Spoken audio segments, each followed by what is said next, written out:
말씀하셨는데 우리 신 박사님이 30분을 얘기하라고 그러는데 축사가 30분 해도 되는 겁니까? 이해가 되시나요? 저는 이제 평생 검사로 생활을 했습니다. 28년 동안 검사 생활을 했는데 주로 검사들은 이제 이 부서 저 부서 왔다 갔다 하는데 저는 주로 공안부에만 있었습니다. 공안부에서 하는 일은 뭘까요? 공안부에서는 무슨 일을 할까요? 간첩 잡는 일. 네? 간첩 잡는 거, 노동사범 잡는 거. 왜 공안부에서 노동사범을 잡을까요? 본래 혁명 세력들이 주력군으로 활용하는 것이 노동 세력이에요. 그런 얘기 들어보셨죠? 못 들으신 것 같은데. 그래서 현재 사람 세력이 있어야 혁명을 이룰 거 아닙니까? 그러니까 이제 근로자들을 일부 꼬드겨서 이 사람들을 의식화해서 이 사람들이 이제 세력이 되게 하는 거예요. 그거 다 러시아나다 혁명이 그렇게 이루어졌죠. 그 다음에 또 한 가지는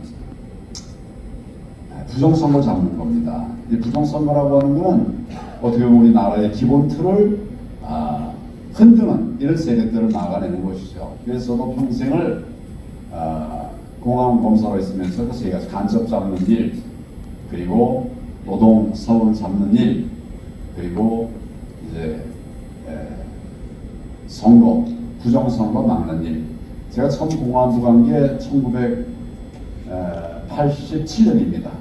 검사가 된 건 83년이고 87년도에 공안부에 갔는데 왜 그때 그걸 갔는가? 그 당시가 13대 총선을 치를 때인데 검사 인력이 많이 들어갈 거다. 그래서 한 사람을 차출을 했는데 제가 차출이 됐어요. 그래서 3개월만 있다가 돌려보내주마 이렇게 이제 얘기했는데 못 나오고 계속 거기서 남아가지고 공안 업무를 하게 됐습니다. 그래서 제가 간첩 사건도 큰 사건들은 대개 다 다뤘고 또 노동사업, 제가 노동법 관련된 책도 써서 집단 사태에 관한 그러니까 소위 파업 등에 관한 이런 부분에 관한 제가 자료집을 굉장히 의미가 있는 자료집을 냈어요. 그 낸 것이 92년도인데 그때만 해도 대법원이 이 노동쟁의, 쟁의행위에 대한 개념도 잘 모르셨어요. 대법원이 법률 개념을 잘 모를 때니까 좀 황당한 그동안 노동사범 연구가 없었기 때문에 그리고 이제 선거사범에 대한 얘기를 합니다. 제가 요즘 이제 부정선거 얘기를 많이 하는데 몇 가지 반응이 있어요. 첫째는 부정선거 없었다. 또 어떤 사람은 있었다. 어떤 사람은 있더라도 어떻게 할 거냐. 다 지났는데. 또 어떤 분은 이제는 옛날 얘기할 게 아니라 미래 얘기를 해야 된다. 뭐 이렇게 다양한 반응이 보입니다. 근데 모르는 사람, 못 본 사람은 있다라고 자신할 수가 없죠. 못 봤으면 있다라고 자신할 수가 없죠. 근데 저는 이제 봤어요. 실제로 재검 현장에 가서 이 불법 투표용지들을 봤습니다. 그러니까 불법이라고 제가 말씀드리는 이유는 재검표를 할 때 재검표를 한다는 건 뭐냐면 유권자가 투표할 때 자기 이제 투표함에다가 이제 투표용지 집어넣을 거 아닙니까? 이런 걸 다 모아가지고 개표하는 거예요. 근데 개표할 때 후보자 중에 일부가 이거 좀 이상하다. 개표 결과가 이상하다. 이렇게 이의를 제기하면 그 법원에서 일단 그것을 봉해 놓습니다. 투표지들을 개표한 다음에 그걸 봉해 놔요. 그리고 이제 법원에서 일정을 잡아가지고 다시 열어보는 겁니다. 이게 재검표예요. 그럼 여러분 거기서 이제 투표용지를 재검표한다고 열어봤을 때 거기서 나오는 투표용지는 유권자가 투표한 바로 그 투표용지라야 되죠. 근데 제가 본 투표용지들 중에 상당수는 도저히 유권자가 투표함에 넣었다라고 볼 수 없는 이런 투표용지가 쏟아져 나온 거예요. 그럼 이거 뭡니까? 어떻게 이걸 이해를 해야 되겠습니까? 그래서 제가 이제 부정선거 얘기를 하는 겁니다. 이 사회로는 결국은 부정선거가 저질러진 선거였어요. 이 부분은 이제 밝혀야 됩니다. 제가 이제 공안부 와서 이런 일을 평생을 했는데, 제가 나중에 이제 총리 마치고 나서 문재인 정권이 해 나가는 걸 보니까 너무 답답하고 속이 터져서 가만히 있지 못하고 제가 정치를 시작하게 됐습니다. 제가 이제 기록을 나름대로 쭉 해보니까 문재인 정권 들어 제가 이제 기자들 많이 만나요. 기자들이 저에게 물어봅니다. 문재인 정권을 어떻게 평가하십니까? 한 정권 들어온 지 한 2년쯤 됐을 때부터 얘기해요. 잘하는 점은 뭐고 못하는 점은 뭡니까?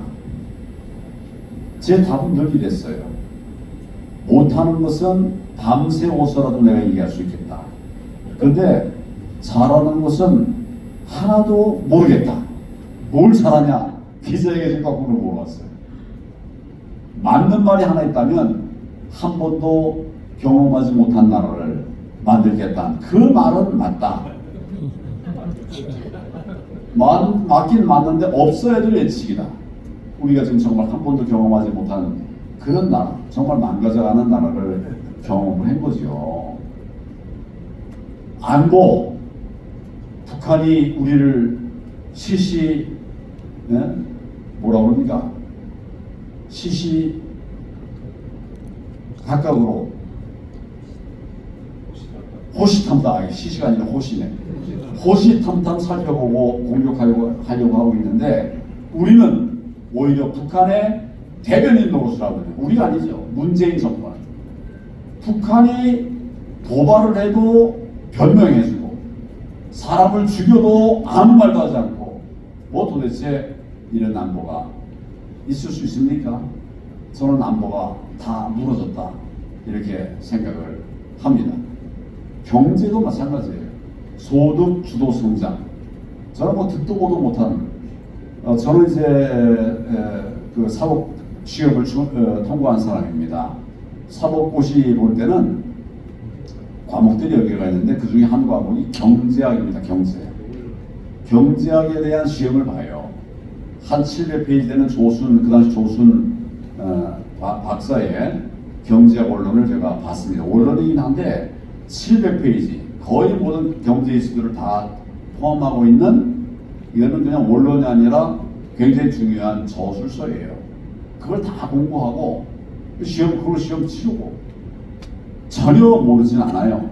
상당한 정도 이제 알 수밖에 없는데 제가 평생 들어보지도 못한 소득 주도 성장 이런 말을 들어보지 못했어요. 근데 이제 문재인 정권이 들어와서 소득 주도 성장한다고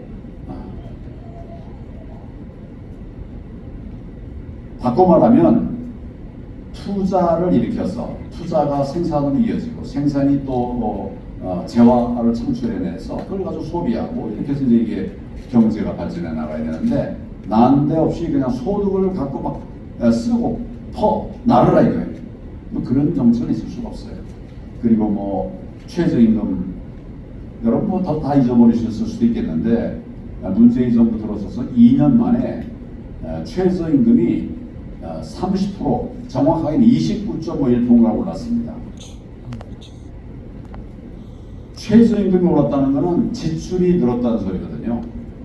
여러분 기업할 때 자기가 투자한 그 원액 대비 수익률이라는 게 있어요. 수익률이 대개 뭐 30%, 5%, 또 아주 좋은 기업은 7%, 안 되는 기업은 뭐 3%도 안 되고 이런 기업은 이제 버틸 수가 없겠죠. 그래서 5% 내지 7%를 얻어야 그래야 이제 기업이 생산성이 생기는 것인데 그 당시에 2년 동안에 거의 30%를 임금을 올렸어요. 바꿔 말하면 비용이 2년 동안에 30%가 올랐다는 얘기죠. 그래가지고 어떻게 기업을 합니까? 자기가 정말 피땀 흘려서 벌어들이는 것보다 몇 배의 임금을 줘야 된다면 어떻게 기업이 경영이 되겠느냐고요. 아니나 다를까 그냥 경제가 다 무너져 버렸죠.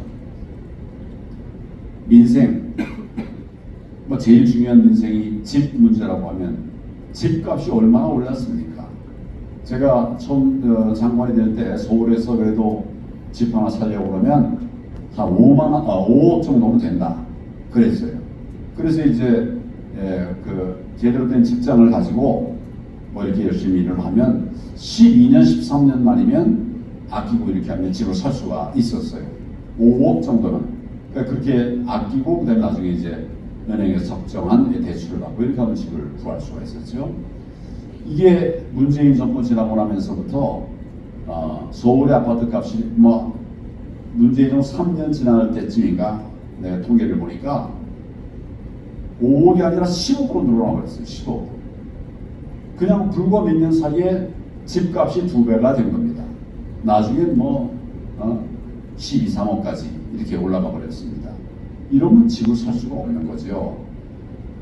평생을 아마 근로해서 돈 벌어들이면 그걸로 집 살지 모르겠어요. 근데 늙어가지고 70대 가지고 집 사봐야 뭐 하겠습니까? 우리 인생의 행복이라는 건 없어진 것이죠. 그러니까 경제 정책, 민생 정책 다 엉터리였어요. 나라가 이렇게 망가져간 상황을 보고 제가 정치를 하게 됐습니다. 어떻게든 나라를 살려야 되겠다 이런 생각으로 정치를 하면서 이제 정치인들과 많은 이제 대화도 나눴어요. 제가 정치를 해보면서 안타까웠던 것은 어느샌가 정치권에 미래가 없더라. 미래 얘기가 없더라. 전부 싸우는 거고 겨우 이제 오늘 살아가는 일들을 만들어가는 이런 것이 대부분이었어요. 미래라는 말이 없더라고요. 미래 어떻게 할 건가. 그래서 참 안타까웠습니다. 그래서 저 나름대로 어찌 됐든 간에 우리 미래를 만들어 가야 우리 다음 세대들 아들 딸들이 정말 살기 좋은 나라에서 살 것이 아니겠는가. 나도 물론 혜택을 받고 우리 애들도 잘 사는 이런 나라를 만들어 나가야 된다. 이런 생각으로 그동안 정책도 또 정치도 이렇게 왔었습니다. 제가 그동안에 이제 얘기했던 그런 정책들을 좀 말씀을 드린다면 제일 먼저 얘기했던 것은 초인류 정상국가를 만들겠다 이런 얘기를 했어요.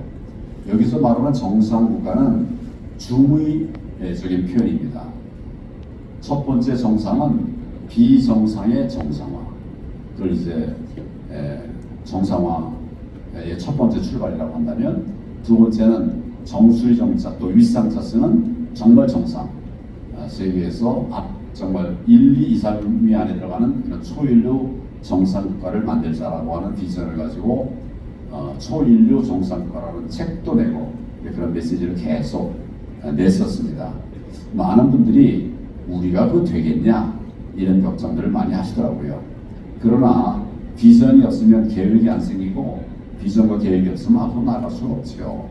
2006년도에 골드만삭스에서 우리 신 박사님은 그거 엉터리다 이렇게 말씀하시는데 하여튼 골드만삭스에서 발표한 게 있어요. 뭐냐면 우리가 지금 경제 수준을 유지하고 또 통일을 이루면 2050년에는 우리가 세계 2위 두 번째 나라가 된다.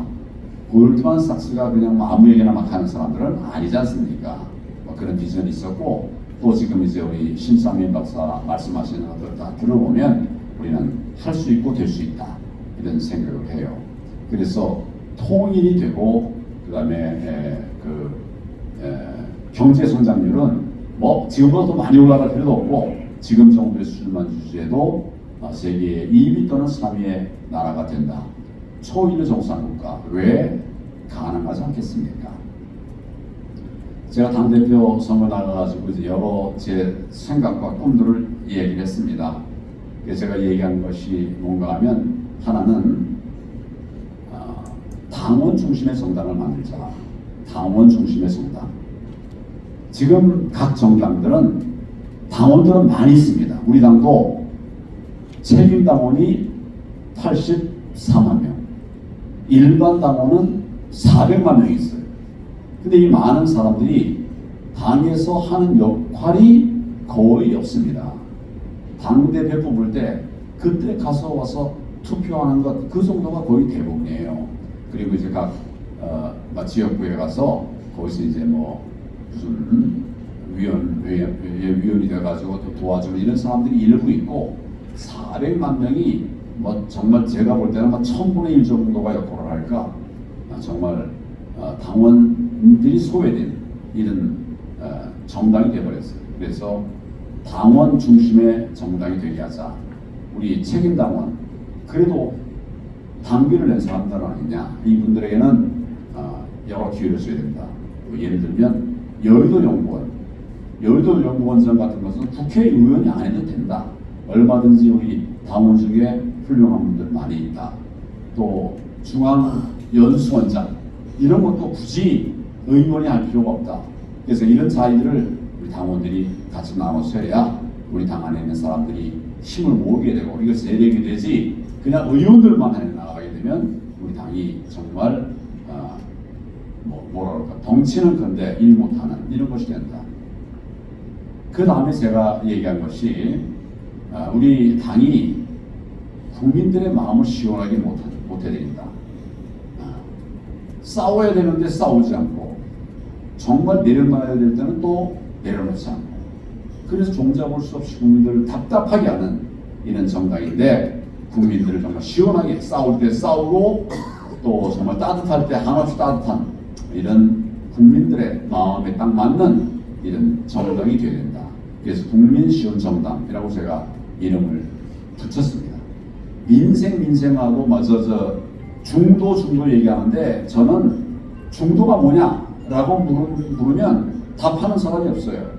여러분, 중도가 뭡니까? 그 가운데가 뭔데? 답을 못해요. 저는 중도는 뭐냐? 유동층, 결국 흔들리는 분들, 정책에 따라서 흔들리는 분. 무슨 정책이냐면 국민들을 위한 정책들을 만들어가면 그게 일종의 민생 정책이죠. 민생을 잘 만들어내면 좌우 없이 다 따라오고 좋아한다. 저는 그렇게 생각을 합니다. 그래서 이런 국민들이 좋아하는 민생, 그 다음에 또 안보, 이런 거 좀 시원시원하게 얘기해서 국민들 답답하지 않게 하는 이런 정당을 만들자. 이런 걸 통해서 여러분들 놀라지 마십시오. 제가 비전을 던지니까 맨 처음에 그런 황당한 얘기를 하느냐, 이런 얘기를 한다는 분들이 있는데, 30년 자유민주 정권을 창출해내자, 제가 이렇게 얘기했어요. 여러 기회에서 제가 이런 얘기를 했으니까 지금 설명을 안 드려도 한번 여러분 자료를 보시길 바랍니다. 왜 제가 30년을 얘기하는가 하면, 우리가 자유민주주의를 흔들림 없이 견고하게 지키려고 하면, 제가 이렇게 경험해 보니까 30년은 필요해요. 제가 이제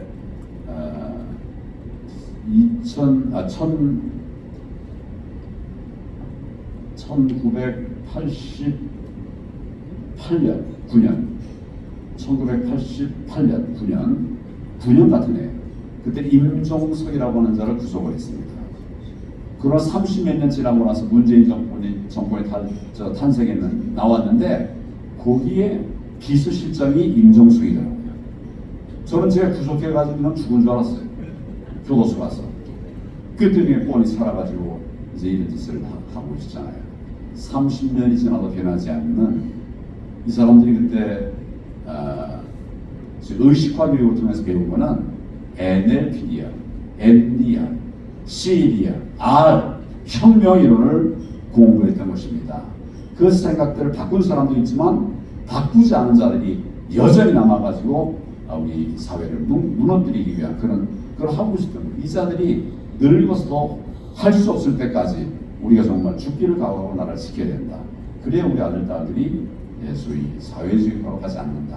그게 제가 말하는 30년 자유정권론입니다. 거기 하나 더 붙여서 요즘은 우리 신상민 박사와 함께 통일 대박 이야기를 하고 있습니다. 통일이 반드시 필요하다. 박근혜 대통령께서 처음에 통일 대박론을 했을 적에 국민들 인지도 지지율이 인지도가 80%가 넘었다라고 합니다. 많은 분들이 잊혀졌던 것을 되살려낸 거예요. 그런데 이것도 역시 문재인 정부를 거치면서 통일에 대한 생각이 많이 흐려졌습니다. 일부에 아직도 그 생각이 있지만은 그러나 많은 분들이 기억을 못하고 있어요. 그래서 이제 내가 우리 신창민 박사님과 함께 통일 대박 열차를 띄우고 있습니다. 정말 통일은 대박이에요. 제가 맨 처음에 통일 대박이라는 얘기를 들었을 적에 그거는 통일이 되면 반쪽 나라가 합해지니까 그럼 영토가 넓어지는구나. 그러면 대박이지. 또 북쪽에 있는 우리 2,500만 이 주민들이 있지 않습니까? 지금 우리 일손 부족하다고 그러는데 이분들과 함께하게 되면 좋은 일손이 되겠구나 그랬어요. 그리고 자원, 우리나라 남쪽에는 없지만 북쪽에는 자원이 많이 있지 않습니까? 그래서 이런 것들이 결국 우리나라를 살리는 큰 모멘텀이 되겠구나. 그리고 통일되면 이제 북방이 열릴 거 아닙니까? 통일이 되면 북한에 의해서 막혀있던 북방이 열리게 될 가능성이 많아지죠. 그럼 우리가 정말 대륙으로 진출할 수 있는 거예요. 우리는 지금 해양에 갇혀 있는데 대륙으로 진출할 수 있겠구나. 그 좋은 생각이다. 그랬는데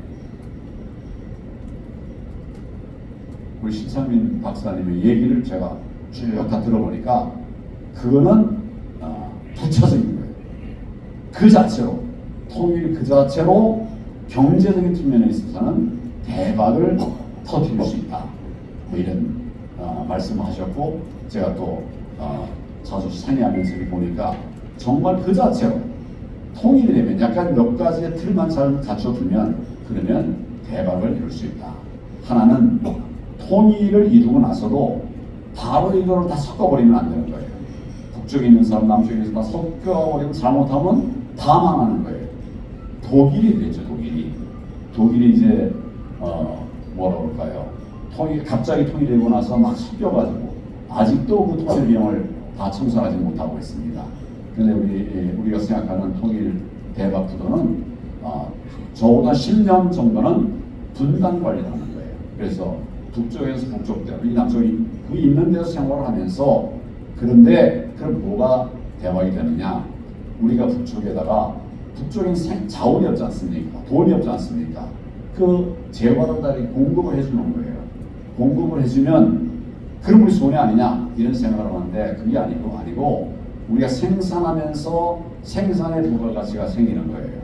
그걸 유효 수요라고 하는데 그런 것들이 생겨나서 결국 우리도 투자를 함으로써 우리도 잘 되고 그 다음에 북한에서는 자원이 없었는데 그 자원을 가지고서 이제 경제를 일으키는 거죠.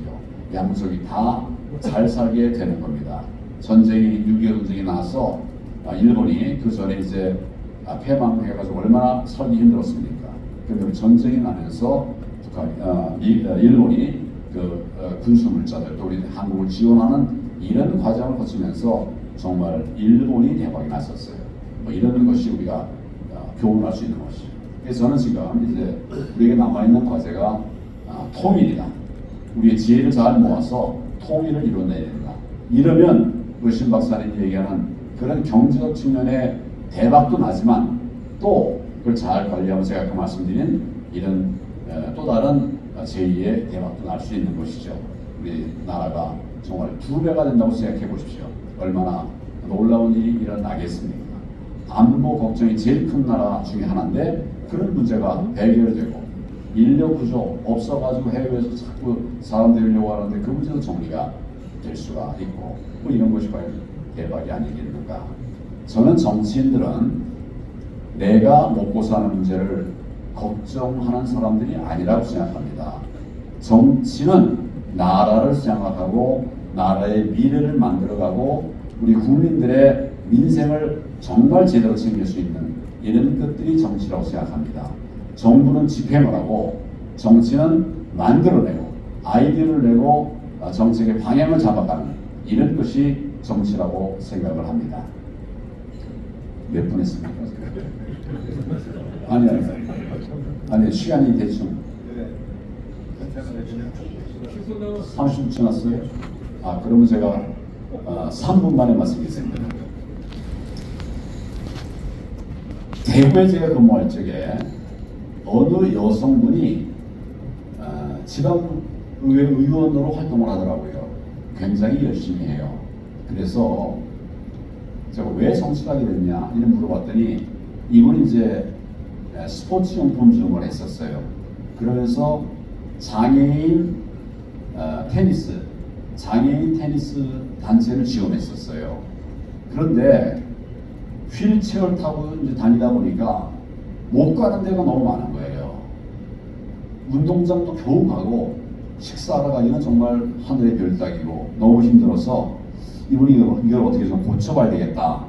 아무리 노력을 해도 안 되는 거예요. 여기 문턱을 낮추면 되거든요. 문턱을 평평하게 하면 오가기가 좋은데 엘리베이터 만들면 이제 수직으로는 옮길 수가 있고 수평으로는 그렇게 문턱을 없으면 되는 거죠. 그걸 아무리 얘기해도 안 되더래요. 그러니까 주변에 누가 이분 이렇게 안타깝게 하는 걸 보더니 야, 정치를 해라. 좀 의원이 돼가지고 그걸 조례로 만들면 이게 다 정리할 수 있다. 이 말을 듣고 이분이 이제 힘들 얻어서 구의회에 도전을 했어요. 구의원이 됐습니다. 그래서 정말 이제 구의회에 가서 이걸 이제 개선책을 내놓은 거예요. 우리 문턱 없애자. 장애인들 다니기 좋게 만들어주자. 아무도 반대 안 하더래요. 결국 정말 그걸 이제 대구에 있는 한 지역인데 거기에 조례로 문턱 다 없애겠대요. 뭐 금방 순식간에 없어지더라는 거예요. 그렇게 되니까 장애인들이 오고 가는데 하나도 어려움을 겪지 않더라. 그래서 이분이 넓혀가지고 시의원이 됐어요. 또 시위 때도 마찬가지로 이런 장애인들을 위한 법령들을 만들고 노력을 했죠. 이게 정치다. 정말 국민들이 살기 좋게 만들어가는 게 정치다. 그렇게 저는 생각을 합니다. 내가 국회의원이 되고 시의원이 돼서 월급 받고 또 이 보좌진들의 도움을 받는 그게 내가 목표하는 것이 된다고 하면 그건 월급쟁이 정치인이에요. 그렇게 돼서는 안 된다고 생각합니다. 제가 여러 가지 비전을 얘기를 할 때 많은 분들이 정치하는 사람은 표를 염두에 크게 둬야 되는데 왜 표 염두에 안 두고 저런 말을 하는가? 저는 나라 망가뜨릴 표몰이 해서는 안 된다고 생각합니다. 나라를 지켜내기 위한 정치를 하고 있습니다. 지금도 통일 얘기하면 그건 나중에 일이야 이러는 사람들도 있습니다. 그러나 꿈꾸지 않으면 이루어지지 않습니다. 통일에 대해서 관심을 가지고 함께해 주신 여러분 모두에게 감사의 말씀을 드리고 특히 이를 위해서 애쓰고 있는 신상민 박사나 제가 존경하는 현경대 위원님이나 류 박사님이나 준비한 모든 분들에게 감사의 말씀을 드립니다. 감사합니다.